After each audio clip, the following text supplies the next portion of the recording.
সপ্তম শ্রেণীর গণিত বইয়ের অজানা রাশির সূচক গুণ ও তাদের প্রয়োগ অনুশীলনের 16 নম্বর পর্বে স্বাগতম। এই অনুশীলনের আমি এর আগে 15টা পর্ব করিয়েছিলাম। আজকে আমরা 16 নম্বর পর্ব করাবো। 16 নম্বর পর্ব এখান থেকে শুরু হবে। এখানে বলা আছে যে a minus B whole square সূত্রের জ্যামিতিক প্রমাণ। আমরা জ্যামিতিক প্রমাণ দেখবো হচ্ছে a মাইনাস বি হোল স্কোয়ারের। যদি আমরা জানি সূত্রটা যে a minus B whole square equal to a square minus 2ab plus B square, এই সূত্রটা আমরা জানি। বলা আছে দেখো বর্গক্ষেত্রটির ক্ষেত্রফল নির্ণয় করার জন্য, এখানে একটা বর্গক্ষেত্র আছে, এই বর্গক্ষেত্রটির ক্ষেত্রফল নির্ণয় করার জন্য প্রথমে আমরা একটি বর্গাকৃতি কাগজ কেটে নেই। প্রথমে আমরা একটা বর্গাকৃতির কাগজ কেটে নেব। এই যে আমরা একটা বর্গাকৃতির কাগজ নিয়েছি, দেখো অলরেডি এই কাগজ নিয়েছি বর্গাকৃতির। তো এই কাগজটা নেওয়ার পরে আমরা দেখো কি বলা আছে, এরপর নিচের মতো করে এ ও বি বাহু দ্বারা চিহ্নিত করি। এই টোটালটাকে এ ধরা হয়েছে আর এটুকু হচ্ছে বি ধরা হয়েছে। বলা আছে এ ও বি বাহু দ্বারা চিহ্নিত করি এবং নিচের প্রশ্নগুলোর উত্তর খুঁজি। এখানে যে প্রশ্নগুলো আছে সেই প্রশ্নগুলোর উত্তর খুঁজতে হবে। তো আমরা এটা করার জন্য আমরা এই চিত্রটাকে একটু বড় করে দিই, তাহলে তোমাদের বুঝতে সুবিধা হবে, আমি সুন্দরভাবে বোঝাতেও পারবো। দেখো এখানে আমরা চিত্রটা বড় করেছি। তো চিত্রটা আমরা একটু ব্যাখ্যা করি, তাহলে কি চিত্রে কি বলতেছে বা কি কাহিনী সেটা আমরা একটু দেখি। দেখো এই চিত্রটা হচ্ছে একটা বর্গাকৃতির একটা কাগজ। এই বর্গাকৃতির কাগজে দেখো এইটা হচ্ছে সবুজ রং, এটা হলো হলুদ, এটা লাল, এটা নীল কালার। তো এখানে আমার দেখো এইটা যদি আমরা ব্যাখ্যা করি তাহলে এই বাহুর দৈর্ঘ্য হচ্ছে এ, যেহেতু এটা বর্গাকার, এই বাহুর দৈর্ঘ্য যদি এ হয় তার মানে এই বাহুর দৈর্ঘ্য হচ্ছে এ, এই বাহুর দৈর্ঘ্য হচ্ছে এ, এখানে লেখা নাই যদিও এই বাহুর দৈর্ঘ্য হচ্ছে এ। যেহেতু এটা চিত্রটা হচ্ছে বর্গাকার, মানে এই কাগজটা হচ্ছে বর্গাকার, তার বলা আছে যে এই বাহুর দৈর্ঘ্য এ। আমরা জানি বর্গের চারটা বাহুর দৈর্ঘ্য সমান। যদি এই বাহুর দৈর্ঘ্য এ হয় তাহলে এই বাহু এবং এই বাহু দৈর্ঘ্য কিন্তু এ হবে। এরপরে বলা আছে যে দেখো এইখান থেকে এই পর্যন্ত আমার যে আছে, এইখান থেকে এই পর্যন্ত হচ্ছে এ, আর এইখান থেকে এইটুক হচ্ছে বি, তার মানে এখানে বি লেখা আছে। দেখো বি, যদি টোটালটা এ হয় আর এইটুক যদি বি হয় তাহলে এইটুক কত হবে? দেখো টোটালটা যদি 12 সেন্টিমিটার হয় আর এইটুক যদি 2 সেন্টিমিটার হয় তাহলে এইটুক কত হবে? 10 হবে, কারণ টোটালটা 12 আর এইটুক 2, তার মানে 12 থেকে আমরা 2 বাদ দেবো, বাদ দিলে হবে 10। টোটালটা যেহেতু এ আর এইটুক হচ্ছে বি, তার মানে এইটুক হবে কিন্তু এ মাইনাস বি, তার মানে এইটুক হবে হচ্ছে এ মাইনাস বি, সেটাই লেখা আছে এ মাইনাস বি। এরপরে দেখো এই টোটালটা হচ্ছে এ আর এইটুক হচ্ছে বি। দেখো এইখান থেকে এইটুক হচ্ছে বি, এইটুক হচ্ছে বি, আর এইটুক যদি এ মাইনাস বি হয়, এইটুক যদি এ মাইনাস বি হয় তাহলে এইটুকু হবে কিন্তু এ মাইনাস বি, এখানে লেখা আছে এ মাইনাস বি। আর এইটুক যদি বি হয় তার মানে এই বাহুটুকু হবে হচ্ছে বি, দেখো এটাও বি হবে। আর এইটুক যদি বি হয় তার মানে এইটুকু হবে কিন্তু বি হবে। আর দেখো এইটুক হচ্ছে এই টোটালটা হচ্ছে এ, দেখো টোটালটা হচ্ছে এ আর এটুক যদি বি হয় তাহলে এটুক কত হবে? এ মাইনাস বি হবে, তার মানে এইটুক হচ্ছে এ মাইনাস বি, এখানে যেটুক আছে এটা হলো এ মাইনাস বি। এইটা যদি এ মাইনাস বি হয় তার মানে এইটাও হবে কিন্তু এ মাইনাস বি হবে। এটা আমরা অলরেডি এটা আলোচনা করে ফেলেছি। এখানে দেখো বলা আছে, এখানে আমরা যদি দেখি যে সবুজ বর্গের বাহুর দৈর্ঘ্য কত, তাহলে আমরা এই সবুজ বর্গের বাহুর দৈর্ঘ্য কত সেটা বের করবো। যে এই সবুজ বর্গের বাহুর দৈর্ঘ্য কত? সবুজ বর্গের বাহুর দৈর্ঘ্য পেয়েছে আমরা এ মাইনাস বি, কারণ টোটালটা হচ্ছে এ আর এইটুকু হচ্ছে বি। তাহলে টোটাল তার থেকে আমরা যদি এই বি বাদ দিই তাহলে এই সবুজ অংশের বাহুর দৈর্ঘ্য পাবো, তার মানে সবুজ অংশের বাহুর দৈর্ঘ্য হবে হচ্ছে এ মাইনাস বি। এরপরে বলছে যে সবুজ বর্গের ক্ষেত্রফল কত? এই সবুজ বর্গের ক্ষেত্রফল কত? তাহলে সবুজ বর্গের বাহুর দৈর্ঘ্য হচ্ছে এ মাইনাস বি, তাহলে ক্ষেত্রফল কত হবে? দেখো এটা একটা বর্গ, যেহেতু সবুজ অংশটা একটা বর্গ, তাহলে এইটা যদি এ মাইনাস বি হয় তার মানে এইটাও এ মাইনাস বি হবে, এইটাও এ মাইনাস বি হবে, এইটাও এ মাইনাস বি হবে। তার মানে আমরা বর্গের এক বাহুর দৈর্ঘ্য পেয়েছি এ মাইনাস বি, তাহলে বর্গের ক্ষেত্রফল কত হবে? বাহু স্কোয়ার হবে, মানে এ মাইনাস বি হোল স্কোয়ার হবে। তার মানে এই সবুজ অংশের বর্গের ক্ষেত্রফল কত হবে? সবুজ বর্গের ক্ষেত্রফল হবে এ মাইনাস বি হোল স্কোয়ার। এরপরে বলছে হলুদ আয়তের ক্ষেত্রফল কত? দেখো হলুদ আয়তের ক্ষেত্রফল কত? এখানে দেখো আমার এইটুক হচ্ছে বি আর এইটুক হচ্ছে এ মাইনাস বি। দেখো এইটুক বি আর এইটুক হচ্ছে এ মাইনাস বি, যেহেতু এইটা এ মাইনাস বি তার মানে এইটাও এ মাইনাস বি, তার মানে এই বি দেওয়া আছে আর এটা হচ্ছে বি আর এটা হচ্ছে A minus B. B R A minus B যদি গুণ করলে আমরা এই হলুদ অংশের ক্ষেত্রফল পাবো। তার মানে হলুদ আয়তের ক্ষেত্রফল কত হবে? তার মানে হবে হচ্ছে বি ইন্টু এ মাইনাস বি। এরপর বলা আছে লাল বর্গের ক্ষেত্রফল কত। এই লাল লাল যে বর্গ আছে এই বর্গের ক্ষেত্রফল কত হবে। তার মানে আমরা লাল বর্গের ক্ষেত্রফল কত পাবো, দেখো এই বাহু হচ্ছে বি, এই বাহু বি, যেহেতু এটা বর্গ তার মানে বি কে যদি স্কোয়ার করি তাহলে বর্গের ক্ষেত্রফল পাবো। তার মানে লাল বর্গের ক্ষেত্রফল হবে হচ্ছে বি স্কোয়ার, তাহলে আমরা বি স্কোয়ার লিখেছি। এরপরে বলা আছে নীল আয়তের ক্ষেত্রফল কত হবে। নীল যে অংশটা আছে নীল আয়তের ক্ষেত্রফল কত হবে। দেখো এটা কিন্তু আয়তাকার, তো এইটা যেহেতু বি আর এইটা যেহেতু এ মাইনাস বি, তার মানে এটা হচ্ছে এ মাইনাস বি, তার মানে এইটার আমার ক্ষেত্রফল কত হবে, ক্ষেত্রফল হবে হচ্ছে বি ইন্টু এ মাইনাস বি। এইটা আর এটা গুণ করব, মানে এই দৈর্ঘ্য আর প্রস্থ গুণ করব, তার মানে এ মাইনাস বি ইন্টু বি, বা আমরা বলতে পারি বি ইন্টু এ মাইনাস বি। দেখো আমরা সংক্ষেপে বলতে পারি, বলছিল সবুজ বর্গের বাহুর দৈর্ঘ্য কত। তাহলে সবুজ বর্গের বাহুর দৈর্ঘ্য কত, টোটাল বাহুর দৈর্ঘ্য হচ্ছে এ আর এটুক হচ্ছে বি, আর তাহলে এইটুক কত হবে, টোটালটার থেকে বি বাদ দিলে আমরা এইটুক পাবো, তার মানে এ মাইনাস বি। সবুজ বর্গের ক্ষেত্রফল কত হবে, যেহেতু সবুজটা হচ্ছে বর্গ, এক বাহুর দৈর্ঘ্য দিয়ে আছে এ মাইনাস বি, তাহলে ক্ষেত্রফল হবে হচ্ছে A minus B whole square, A minus B whole square. হলুদ আয়তের ক্ষেত্রফল কত। হলুদ যে আয়ত আছে এই আয়তর দেখো এক বাহু হচ্ছে বি আর আরেকটা হচ্ছে এ মাইনাস বি, তার মানে বি আর এ মাইনাস বি গুণ করলে আমরা হলুদ আয়তের ক্ষেত্রফল পাবো, তার মানে বি ইন্টু এ মাইনাস বি। এরপর বলা আছে লাল বর্গের ক্ষেত্রফল কত। লাল এক বাহুর দৈর্ঘ্য হচ্ছে বি, তাহলে বিকে স্কোয়ার করলে লাল বর্গের ক্ষেত্রফল পাবো আমরা। আর নীল আয়তের ক্ষেত্রফল কত। এই নীল আয়তের ক্ষেত্রফল কত হবে, নীল আয়তের ক্ষেত্রফল হবে হচ্ছে দৈর্ঘ্য গুণ প্রস্থ। তাহলে মানে আয়তের ক্ষেত্রফল আমরা জানি দৈর্ঘ্য গুণ প্রস্থ, দৈর্ঘ্য হচ্ছে এ মাইনাস বি আর প্রস্থ হচ্ছে বি, তার মানে হচ্ছে A minus B into B বা বি ইন্টু এ মাইনাস বি। এরপরে দেখো বলা আছে উপরের প্রশ্নগুলোর উত্তর খুঁজে পেয়েছো কি। দেখো আমরা এই প্রশ্নগুলোর উত্তর খুঁজে পেয়েছি, তাহলে চিত্রের সাথে মিলিয়ে দেখো। তাহলে বলা আছে যে তাহলে চিত্রের সাথে মিলিয়ে দেখো, আমরা চিত্রের সাথে মিলিয়ে দেখেছি। এখন বলা আছে সবুজ বর্গের বাহুর দৈর্ঘ্য, দেখো আমরা যেটা পেয়েছিলাম এগুলাই এখানে লেখা আছে, আমরা যেগুলো বের করেছি সেগুলোই লেখা আছে। দেখো যে সবুজ বর্গের বাহুর দৈর্ঘ্য কত, এ মাইনাস বি। সবুজ বর্গের ক্ষেত্রফল কত, ক্ষেত্রফল হচ্ছে A minus B whole square. এরপরেরটা হচ্ছে হলুদ আয়তের ক্ষেত্রফল কত, বি ইন্টু এ মাইনাস বি বা এ মাইনাস বি ইন্টু বি, এটা বলতে পারো। এবার লাল বর্গের ক্ষেত্রফল কত, বি স্কোয়ার, তার মানে বি স্কোয়ার পেয়েছি। নীল আয়তের ক্ষেত্রফল, দেখো আমরা নীল আয়তের ক্ষেত্রফল পেয়েছি বি ইন্টু এ মাইনাস বি, তার মানে বিটা পরে লেখা আছে, আগে লিখলেও সমস্যা নাই পরে লিখলেও সমস্যা নাই, কারণ বি এর সাথে এ মাইনাস বি গুণ। তার মানে আমরা যেগুলো বের করতে বলেছিলাম আমরা কিন্তু বের করেছি এবং সঠিক হয়েছে। এখন সবুজ বর্গের ক্ষেত্রফল, দেখো এইখানে যে সবুজ বর্গটা আছে এই বর্গের ক্ষেত্রফল সমান আমরা কি পাবো। দেখো সবুজ বর্গের ক্ষেত্রফল সমান, দেখো সমগ্র মানে এই সমগ্র বর্গের ক্ষেত্রফল বিয়োগ করবো কি, এই ক্ষেত্রফল বিয়োগ এই ক্ষেত্রফল বিয়োগ এই ক্ষেত্রফল, মানে আমরা সমগ্র বর্গের ক্ষেত্রফল থেকে যদি আমরা এইটা বিয়োগ করলে কিন্তু আমরা সবুজ বর্গের ক্ষেত্রফল পাবো। তাহলে লেখা আছে সবুজ বর্গের ক্ষেত্রফল ইকুয়াল টু সমগ্র বর্গের ক্ষেত্রফল, মানে এই যে সমগ্র বর্গের ক্ষেত্রফল মাইনাস, এরপর মাইনাস দেখো মাইনাস দেওয়ার পরে ব্র্যাকেট দেওয়া আছে, তার মানে তারপরে বলা আছে হলুদ আয়তের ক্ষেত্রফল, মানে এই হলুদ আয়তের ক্ষেত্রফল প্লাস, যেহেতু আগেই মাইনাস দিয়ে নিয়েছি এবং ব্র্যাকেট দিয়ে নিয়েছি সুতরাং এখানে প্লাস বলবো, প্লাস লাল বর্গের ক্ষেত্রফল, দেখো এই লাল বর্গের ক্ষেত্রফল, এই লাল বর্গের ক্ষেত্রফল প্লাস হচ্ছে নীল আয়তের ক্ষেত্রফল।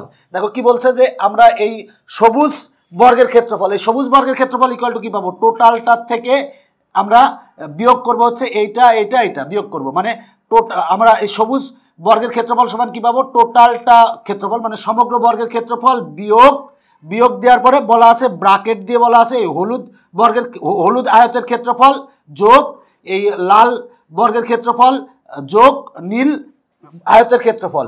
যদি ব্র্যাকেট তুলে দাও তার মানে কিন্তু এইটা মাইনাস হবে, এটা মাইনাস হবে, এটা মাইনাস হবে, ব্র্যাকেট তুলে দিলে।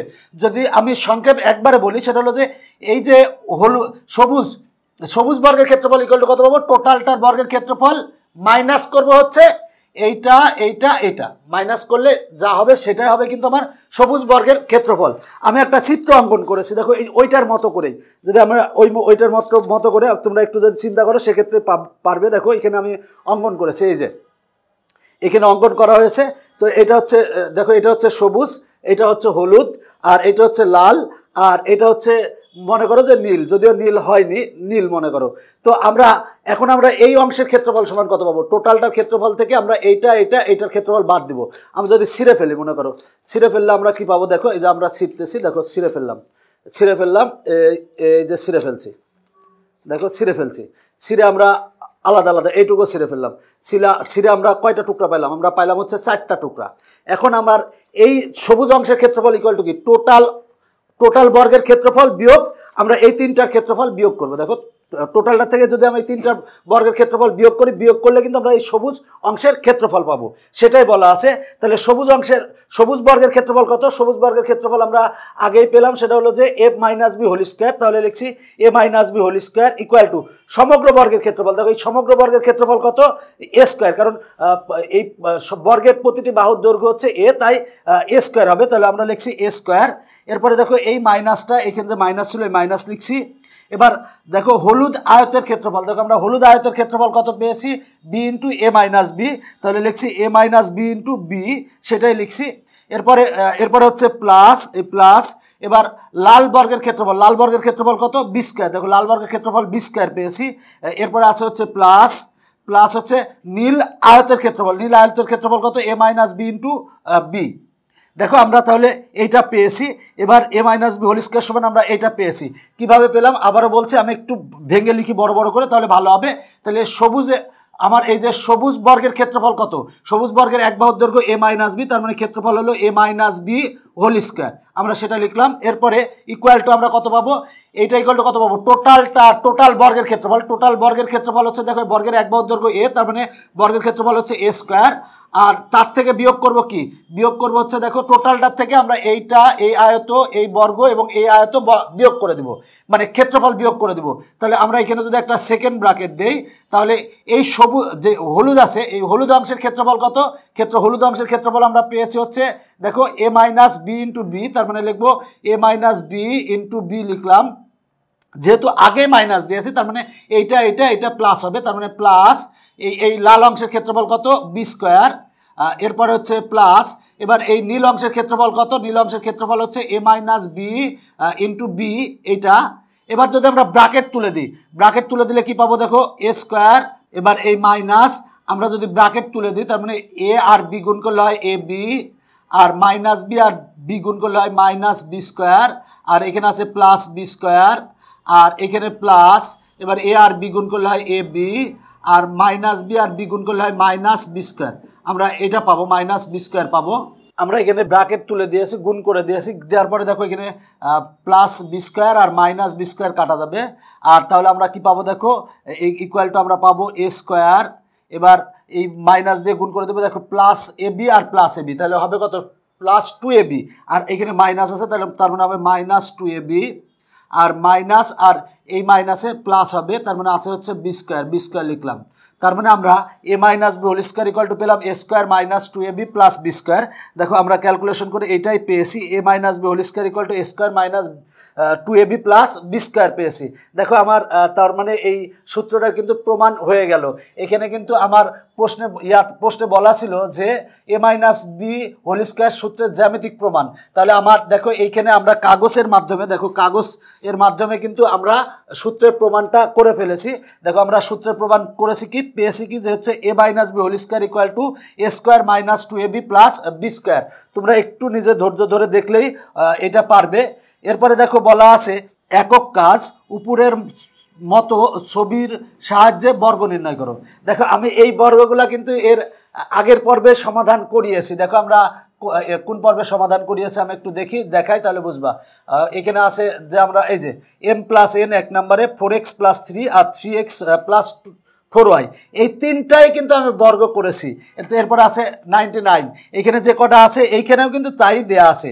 দেখো এখানে দেয়া আছে কি, ছবির সাহায্যে বর্গ নির্ণয় করতে হবে, উপরের ছবির মতো করে বর্গ নির্ণয় করো। দেখো m plus n, 4x plus 3x plus 4y, এই তিনটা আমি এর আগের পর্বেই সমাধান করিয়েছি, কারণ এটা ছিল m প্লাস n, এটা হলো 4x প্লাস 3 আর হলো 3x প্লাস 4y, এই তিনটা আমি আগের পর্বেই সমাধান করিয়েছি। এখন দেখো 4 নং বলা আছে হচ্ছে 95। তা 95-5-এর আমরা এই মানে উপরের ছবির মতো ছবির সাহায্যে বর্গ নির্ণয় করব। উপরের ছবির সাহায্যে বর্গ নির্ণয় করার জন্য দেখো আমরা এইভাবে বর্গ নির্ণয় করব। দেখো এইখানে যে আমরা অলরেডি চিত্র অঙ্কন করেছি 95 সমান আমরা বের করব তো উপরের ছবির সাহায্যে। তাহলে দেখো আমরা এই টোটালটাকে আমরা 100 ধরছি, এখান থেকে এই পর্যন্ত 100 ধরছি, আর এইটাকে 5 ধরছি, তাহলে এইখান থেকে এইটুক কত দেখো তো, এইখান থেকে এইটুক হচ্ছে 95, তার মানে এইটুক হচ্ছে 95। এই 95-এরই আমার বর্গ নির্ণয় করতে হবে। তো যেহেতু এইটুক 95, তার মানে এইটুক হচ্ছে 95 হবে, তার মানে এইখান থেকে এইটুক হবে 95। এইটুক যেহেতু 5, তার মানে এইটুক হবে হচ্ছে 5 হবে, 5 লিখলাম। আর এটা যেহেতু 95, তার মানে এটা হবে 95, তার মানে এটা 95 লিখলাম। আর দেখো এটা যেহেতু বর্গাকার, এইটুক 5 হলে এইটুকু 5 হবে, তার মানে এইটুক 5 লিখলাম। তার মানে এইটুক যেহেতু 5, তার মানে এইটুকু 5 হবে, তার মানে 5 লিখলাম। আর এইটুক যেহেতু 95, তার মানে এইটুকু 95 হবে, তার মানে আমরা 95 লিখলাম। আর এখানে আমরা আলাদা আলাদা করে দেখিয়েছি। দেখো এই আমরা 95-এর বর্গ লিখবো, তার মানে 95 স্কোয়ার, এই বর্গ সমান আমরা কত পাবো দেখো তো। দেখো 95 হচ্ছে এইটার বাহুর দৈর্ঘ্য হচ্ছে 95, তার মানে এটাও 95, এটাও 95, আর এটাও 95। তাহলে এইটাকে আমরা আলাদা লিখছি, তার মানে এই মনে করো যে এই কালারটা হচ্ছে হলুদ, এই হলুদের হচ্ছে বাহুর দৈর্ঘ্য হচ্ছে 95। তাহলে আমরা এইটা সমান কি পাবো, টোটালটার ক্ষেত্রফল। দেখো এইটা সমান আমরা কি পাবো, টোটালটার ক্ষেত্রফল বিয়োগ হচ্ছে এই অংশের ক্ষেত্রফল, এই অংশের ক্ষেত্রফল, এই অংশের ক্ষেত্রফল। মানে আমরা দেখো এই হলুদ অংশের ক্ষেত্রফল সমান কি পাবো, টোটালটার ক্ষেত্রফল। দেখো টোটালটার ক্ষেত্রফল থেকে, মানে আমরা টোটালটার ক্ষেত্রফল থেকে আমরা এই অংশ আর এই অংশ আমরা বিয়োগ করব। তাহলে আমার দেখো আমার এই হলুদ অংশের ক্ষেত্রফল ইকুয়াল টু, হলুদ অংশের ক্ষেত্রফল বলতে 95 স্কোয়ার, তার মানে হলুদ অংশের আমরা ক্ষেত্রফল পাই হচ্ছে 95 স্কোয়ার, কারণ হলুদ অংশের এক বাহুর দৈর্ঘ্য হচ্ছে 95। এটাকে যদি স্কোয়ার করি তাহলে আমরা হলুদ অংশের ক্ষেত্রফল পাবো। তাহলে হলুদ অংশের ক্ষেত্রফল সমান কি পাবো, টোটালটার ক্ষেত্রফল। তাহলে টোটালটার ক্ষেত্রফল বলতে দেখো আমার টোটালটার ক্ষেত্রফল বের করবো। তাহলে টোটালটার এক বাহুর দৈর্ঘ্য, টোটালটা হচ্ছে একটা বর্গ, এটার এক বাহুর দৈর্ঘ্য 100, তার মানে হবে হচ্ছে 100 স্কোয়ার দিলাম। তার মানে এক বাহুর দৈর্ঘ্য স্কোয়ার করলেই কিন্তু আমরা টোটালটার ক্ষেত্রফল পাবো। টোটালটার ক্ষেত্রফল থেকে আমরা বিয়োগ করবো হচ্ছে এই ক্ষেত্রফল আর এই ক্ষেত্রফল বিয়োগ করব। তাহলে বিয়োগ চিহ্ন দিলাম, এরপর আমরা সেকেন্ড ব্র্যাকেট দিলাম। এবার এই আয়তের ক্ষেত্রফল বের করব। এই আয়তের ক্ষেত্রফল কত হবে, 5 গুণ 95। তাহলে আমরা লিখব 5 গুণ 95, তাহলে আমরা লিখছি 5 গুণ 95 লিখেছি। যেহেতু আগেই ব্র্যাকেট দিয়েছি আর তার আগে মাইনাস দিয়েছি, তার মানে মাঝখানে কিন্তু প্লাস হবে। তাহলে এইটার ক্ষেত্রফল কত পাবো, এটার ক্ষেত্রফল পাবো হচ্ছে 5 স্কোয়ার। তাহলে আমরা লিখলাম 5 স্কোয়ার যোগ, দেখো আমরা এই টোটালটার ক্ষেত্রফল পাচ্ছে হচ্ছে 100 স্কোয়ার, তার মানে 100 স্কোয়ার মাইনাস এই ক্ষেত্রফল আর যেহেতু আমরা সেকেন্ড ব্র্যাকেট দিয়েছি, আগে মাইনাস দিয়েছি, তার মানে ভিতরেগুলো প্লাস হবে, তার মানে প্লাস এই ক্ষেত্রফল হচ্ছে দেখো এটা বর্গ, তার মানে এই বাহুর দৈর্ঘ্য হচ্ছে 5, তার মানে 5 স্কোয়ার হবে প্লাস। এবার এই আয়তের ক্ষেত্রফলের ক্ষেত্রে হবে কত, দেখো দৈর্ঘ্য হচ্ছে 95 আর প্রস্থ হচ্ছে 5, তার মানে হবে হচ্ছে 95 গুণ 5 লিখবো। তার মানে 95 গুণ 5 আমরা এটা লিখবো, এটা লিখলাম, এটা ফার্স্ট ব্র্যাকেট দিলাম, ইকুয়াল টু 100-কে যদি আমরা স্কোয়ার করি তাহলে পাবো আমরা 10,000। তাহলে আমরা লিখলাম 10,000। এরপরে দেখো 5 গুণ 95 সমান আমরা পাবো হচ্ছে 475। তাহলে লিখবো 475, তাহলে আমরা লিখলাম 475 যোগ, এবং 5 স্কোয়ার মানে হচ্ছে 25, তাহলে 25 লিখলাম। আর 95, দেখো 95 গুণ 5 সমান পাবো হচ্ছে 475, তাহলে আমরা লিখলাম 475 ইকুয়াল টু 10,000 লিখেছি মাইনাস। এবার দেখো আমরা পাবো 475 আর 25 যোগ করলে হয় 500, 500-র সাথে 475 যোগ করলে হবে হচ্ছে 975 হবে। তাহলে আমরা লিখলাম 975। 10,000 থেকে আমরা যদি 975 বিয়োগ করলে আমরা পাবো 9,025 পাবো, 9,025 পেয়েছি। এটা আমার অ্যান্সার। দেখো আমার অ্যান্সার চলে এসেছে। এখন বলা ছিল যে উপরের ছবির সাহায্যে বর্গ নির্ণয় করো। উপরের ছবির সাহায্যে যেভাবে আমরা বর্গ নির্ণয় করছিলাম সেভাবে বর্গ নির্ণয় করতে হবে। আমরা ছবিটা অঙ্কন করে নিয়েছি। অঙ্কন করার ফলে বলা ছিল যে 95-এর বর্গ নির্ণয় করো, মানে 95 স্কোয়ার সমান কত বের করতে বলা হয়েছে। আমরা টোটালটাকে 100 ধরছি আর এটাকে 5 ধরছি। তাহলে আমার 100 থেকে 5 বাদ দিলে আমরা এটা পাবো, এটা হচ্ছে 95 পাবো। তাহলে এই হলুদ অংশের ক্ষেত্রফল সমান কত পাবো, দেখো হলুদ অংশ হচ্ছে একটা বর্গ, তাহলে এই বর্গের ক্ষেত্রফল কত পাবো, তার মানে 95 স্কোয়ার। কারণ বর্গের আমরা জানি এক বাহুর দৈর্ঘ্যকে স্কোয়ার করলে ওই বর্গের ক্ষেত্রফল পাওয়া যায়। তাহলে বর্গের ক্ষেত্রফল হবে 95 স্কোয়ার। তার মানে এই হলুদ অংশের ক্ষেত্রফল সমান কি পাবো, টোটালটার ক্ষেত্রফল। দেখো টোটালটার বাহুর দৈর্ঘ্য হচ্ছে এই টোটালটা একটা বাহুর দৈর্ঘ্য, এই বর্গের একটা বাহুর দৈর্ঘ্য হচ্ছে 100, তার মানে টোটালটার ক্ষেত্রফল হবে হচ্ছে 100 স্কোয়ার। 100 স্কোয়ার থেকে আমরা বিয়োগ করবো হচ্ছে এইটার ক্ষেত্রফল, এইটার ক্ষেত্রফল আর এটার ক্ষেত্রফল, তাই লিখছি বিয়োগ এইটার ক্ষেত্রফল, যেহেতু ব্র্যাকেট দিয়েছি তাই মাঝখানে প্লাস চিহ্ন দিয়েছি। এবার এইটার ক্ষেত্রফল যোগ হচ্ছে এইটার এই অংশের ক্ষেত্রফল। এবার ক্যালকুলেশন করো, ক্যালকুলেশন করলে পাওয়া যায় হচ্ছে 9025 পাওয়া যায়। তুমি যদি 95কে 2 বার গুণ করো, গুণ করলে কিন্তু 9025 পাবে। তার মানে দেখো আমরা এই 4 নাম্বার পারলাম। এরপরে আমরা 5 নং দেখব। 5 নং হচ্ছে 99 মানে 99। তাহলে 99কে আমরা কিভাবে লিখব দেখো, এটার মতো করেই লিখবো। আমরা এখানে যেটা আছে সেটার মতো করে লিখবো। আমরা এই টোটালটাকে 100 ধরবো আর এটারে 1 ধরবো, ধরে এইভাবে তুমি সমাধান করো, করলেই আশা করি পারবে। আজকের পর্ব আমরা এই পর্যন্ত সমাধান করালাম। পরবর্তী পর্বে আমরা এই ত্রিপদী রাশির বর্গ এইখান থেকে সমাধান করাবো। আজকের পর্ব এখানে শেষ করছি, পরবর্তীতে আবার তোমাদের সাথে দেখা হবে। Bye bye.